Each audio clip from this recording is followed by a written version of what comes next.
All right, so if you've never been around dogs, which is pretty rare, some people, I'm actually still to this day surprised that people find out when they first visit a breeder that all of a sudden they break out in hives and allergies show up. Why they've never found this out, I don't really know, but it happens. I've seen it actually quite a few times. So you want to find out if you have allergies before you buy a dog, because again, this is not really fair to the puppy, the breeder, you, maybe you have children. It's very sad to see children cry because mommy, daddy can't have the dog because somebody has allergies in the family. So you want to find out if you have allergies. Because allergies can be, of course, very, very devastating if you have a dog. So first I want to mention what kind of allergies and how and what to look for, of course. Surprisingly, a lot of people don't really know there are two different kinds of allergies for dogs.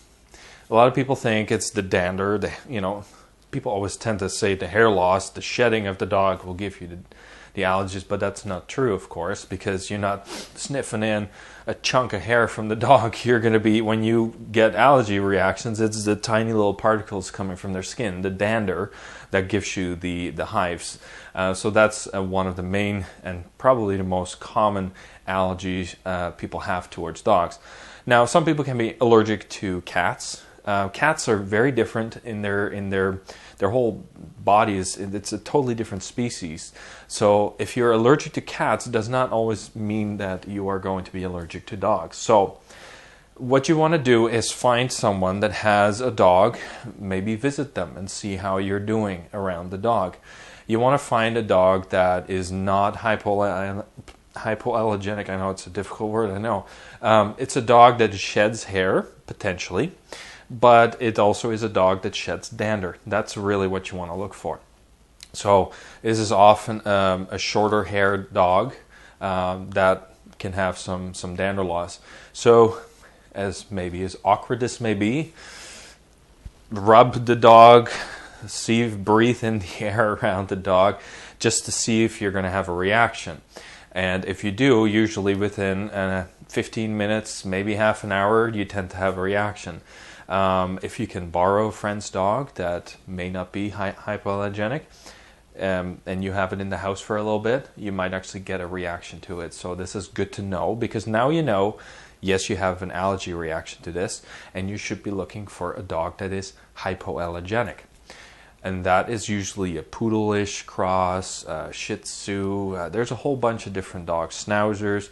There's a lot of different dogs out there that are hypoallergenic, and you will be fine around because they don't have the dander loss. Because there are too many choices out there, I cannot just give you all the choices. There are so many mixes, like the Golden Doodle I showed you at the beginning of the videos. A Golden Doodle is a cross between a Golden Retriever, which is a non-hypoallergenic dog, it's a shedding dog, and a poodle, which is a hypoallergenic dog. And because they combine the two, they may or may not be hypoallergenic. Usually the curlier the better, because they tend to take more after the poodle in this case, and therefore give you less of an allergic reaction. So the sniffles, that's your first allergic reaction that people tend to have. And there's kind of another one that some people don't realize is allergies towards the saliva of a dog. Now this is,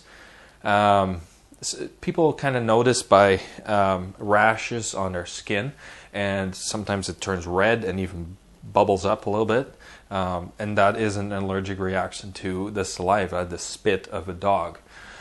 If you're not sure if you're going to be allergic to that, as awkward as this again may be, you may want to just stick your finger in the mouth of the dog, get it nice and wet, and smear it under your chin, under your neck here, right there.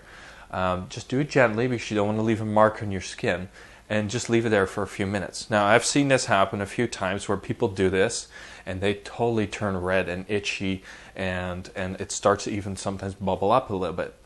That, unfortunately, is an allergic reaction. When you have that kind of allergy, it doesn't matter if it's a poodle or a Golden Retriever or any other dog. In most cases, you will have the allergy reaction, which means no dog will be fine for you. It's very unfortunate, but that's the way it tends to be. However, if you don't let the dog lick you, you're going to be fine, because you can be around the dog and the dog doesn't give you the allergic reaction, because unless you let them lick you all the time, it's actually not going to bother you. So that's the two different kinds of allergies that are out there. So it's good to kind of know what's doing.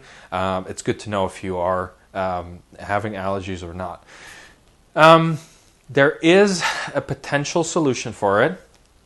I have heard of people doing this. They have contacted their doctor and explained that they want to get a dog, and they have allergy reactions towards dogs. And supposedly there is a needle, that a vaccine that people can have to take to basically fight the allergic reaction. It basically suppresses the allergic reaction towards actually various allergies. So talk to your doctor if you are interested in that, because it can help people. I've heard of some doctors refusing it. Why? I don't know.